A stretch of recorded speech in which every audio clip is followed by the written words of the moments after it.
Berikut uraiannya. Syekh Muhammad Arsyad Al-Banjari, ulama besar asal Tanah Banjar yang juga dikenal dengan sebutan Datuk Kelampayan. Ulama besar yang melahirkan nasab para ulama besar di Kalimantan Selatan, salah satunya Syekh Muhammad Zaini bin Abdul Ghani atau guru sekumpul ini memiliki kisah sejarah yang menjadi teladan bagi masyarakat. Dari sekian banyak kisah sejarah yang menarik, kisah pertautan cinta putri Syekh Muhammad Arsyad Al-Banjari yang bernama Fatimah dengan Syekh Abdul Wahab Bugis juga menjadi kisah yang sangat fenomenal. Selama menuntut ilmu di Masjidil Haram Mekah, Syekh Muhammad Arsyad Al-Banjari dipertemukan dengan 3 sahabat sesama penuntut ilmu, seperti Syekh Abdus Samad Al-Falimbani, Syekh Abdurrahman Misri Al-Jawi, dan Syekh Abdul Wahab Bugis, sehingga mereka dikenal sebagai 4 serangkai dari Tanah Jawi. Dikisahkan, sebelum pulang dari menuntut ilmu, keempat sahabat ini sepakat untuk berhaji ke Tanah Suci Mekah. Ketika itu, tanpa disangka Syekh Muhammad Arsyad bertemu dengan adik kandungnya, Zainal Abidin bin Abdullah yang sedang menunaikan ibadah haji. Kemudian, adiknya membawa kabar bahwa anak dia yaitu Fatimah sudah beranjak dewasa dan sang anak menitipkan cincin kepada dia. Melihat hal demikian, 3 sahabat Syekh Muhammad Arsyad masing-masing mengajukan lamaran untuk memperistri anak dia. Setelah berpikir lama, Syekh Muhammad Arsyad memutuskan untuk mengundi lamaran yang akan diterima. Hasil pengundian ternyata lamaran Syekh Abdul Wahab Bugis yang diterima. Dari situlah terjalin pertautan cinta antara putri Syekh Muhammad Arsyad Al-Banjari dengan Syekh Abdul Wahab Bugis. Setelah menerima lamaran Syekh Abdul Wahab Bugis, kemudian Syekh Muhammad Arsyad Al-Banjari melaksanakan ijab kabul pernikahan antara Syekh Abdul Wahab Bugis dengan Fatimah binti Syekh Muhammad Arsyad. Pernikahan langsung dilaksanakan Syekh Muhammad Arsyad sambil disaksikan 2 sahabat lainnya. Syekh Muhammad Arsyad Al-Banjari bin Abdullah bin Abdurrahman Al-Banjari, lahir di desa Lok Gabang, tanggal 17 Maret tahun 1710, meninggal di dalam pagar, tanggal 3 Oktober tahun 1812 pada umur 102 tahun. Dia ulama Banjar, ulama fikih yang bermazhab Imam Syafi'i. Syekh Muhammad Arsyad Al-Banjari berasal dari kota Martapura, Kabupaten Banjar, Kalimantan Selatan. Dia hidup pada masa tahun 1122 sampai tahun 1227 Hijriah. Dia disebut juga Haji Besar dan mendapat julukan Anumerta Datuk Kalampayan. Syekh Muhammad Arsyad Al-Banjari pengarang kitab Sabilal Muhtadin yang banyak menjadi rujukan bagi banyak pemeluk agama Islam di Asia Tenggara. Sejak dilahirkan, Muhammad Arsyad melewatkan masa kecil di desa kelahirannya Lok Gabang, Martapura. Sebagaimana anak-anak pada umumnya, Muhammad Arsyad bergaul dan bermain dengan teman-temannya. Namun pada diri Muhammad Arsyad sudah terlihat kecerdasan melebihi dari teman-temannya. Begitu pula akhlak budi pekertinya yang halus dan sangat menyukai keindahan.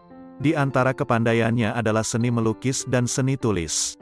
Sehingga siapa saja yang melihat hasil lukisannya akan kagum dan terpukau. Pada saat Sultan Tahlilullah sedang berkunjung ke kampung Lok Gabang, Sultan melihat hasil lukisan Muhammad Arsyad yang masih berumur 7 tahun. Terkesan akan kejadian itu, maka Sultan meminta pada orang tuanya agar anak tersebut sebaiknya tinggal di istana untuk belajar bersama dengan anak-anak dan cucu Sultan. Di istana, Muhammad Arsyad tumbuh menjadi anak yang berakhlak mulia, ramah, penurut, dan hormat kepada yang lebih tua. Seluruh penghuni istana menyayanginya dengan kasih sayang. Sultan sangat memperhatikan pendidikan Muhammad Arsyad karena Sultan mengharapkan Muhammad Arsyad kelak menjadi pemimpin yang alim. Ia mendapat pendidikan penuh di istana sehingga usia mencapai 30 tahun. Kemudian ia dikawinkan dengan seorang perempuan bernama Tuan Bajut. Ketika istrinya mengandung anak yang pertama, terlintaslah di hati Muhammad Arsyad suatu keinginan yang kuat untuk menuntut ilmu di Tanah Suci Mekah. Maka disampaikannya lah hasrat hatinya kepada sang istri tercinta. Meskipun dengan berat hati mengingat usia pernikahan mereka yang masih muda, akhirnya istrinya mengamini niat suci sang suami dan mendukungnya dalam meraih cita-cita. Maka, setelah mendapat restu dari Sultan berangkatlah Muhammad Arsyad ke Tanah Suci mewujudkan cita-citanya. Derayan air mata dan untayan doa mengiringi kepergiannya. Di Tanah Suci, Muhammad Arsyad mengaji kepada masyayikh terkemuka pada masa itu. Di antara guru dia adalah Syekh Athoillah bin Ahmad Al-Misri, Al-Faqih Syekh Muhammad bin Sulaiman Al-Kurdi dan Al-Arif Billah Syekh Muhammad bin Abdul Karim Al-Saman Al-Hasani Al-Madani. Syekh yang disebutkan terakhir adalah Guru Muhammad Arsyad di bidang tasawuf, di bawah bimbingannya lah Muhammad Arsyad melakukan suluk dan halwat, sehingga mendapat ijazah darinya dengan kedudukan sebagai khalifah. Selain itu guru-guru Muhammad Arsyad yang lain seperti Syekh Ahmad bin Abdul Munim Ad-Damanhuri, Syekh Muhammad Murtada bin Muhammad Az-Zabidi, Syekh Hasan bin Ahmad Al-Yamani, Syekh Salem bin Abdullah Al-Basri, Syekh Sidik bin Umar Han, Syekh Abdullah bin Hijazi Asy-Syarkawi, Syekh Abdurrahman bin Abdul Aziz Al-Maghrabi, Syekh Abdurrahman bin Sulaiman Al-Ahdal, Syekh Abdurrahman bin Abdul Mubin Al-Fatani, Syekh Abdul Ghani bin Muhammad Hilal, Syekh Abis As-Sandi, Syekh Abdul Wahab At-Tantawi, Syekh Abdullah Mirgani, Syekh Muhammad bin Ahmad Al-Jauhari, dan Syekh Muhammad Zain bin Fakih Jalaluddin Aceh. Setelah lebih kurang 35 tahun menuntut ilmu di Mekah dan Madinah, timbullah niat untuk menuntut ilmu ke Mesir. Ketika niat ini disampaikan dengan guru mereka, Syekh menyarankan agar keempat muridnya ini untuk pulang ke Jawi, Indonesia, untuk berdakwah di negerinya masing-masing. Maka bertolaklah keempat putra Nusantara ini menuju kampung halaman. Memasuki wilayah Nusantara, mula-mula mereka singgah di Sumatera yaitu di Palembang, kampung halaman Syekh Abdus Samad Al-Falimbani. Kemudian perjalanan dilanjutkan menuju Betawi, yaitu kampung halaman Syekh Abdurrahman Misri. Selama di Betawi, Syekh Muhammad Arsyad diminta menetap sebentar untuk mengajarkan ilmu agama dengan masyarakat Betawi.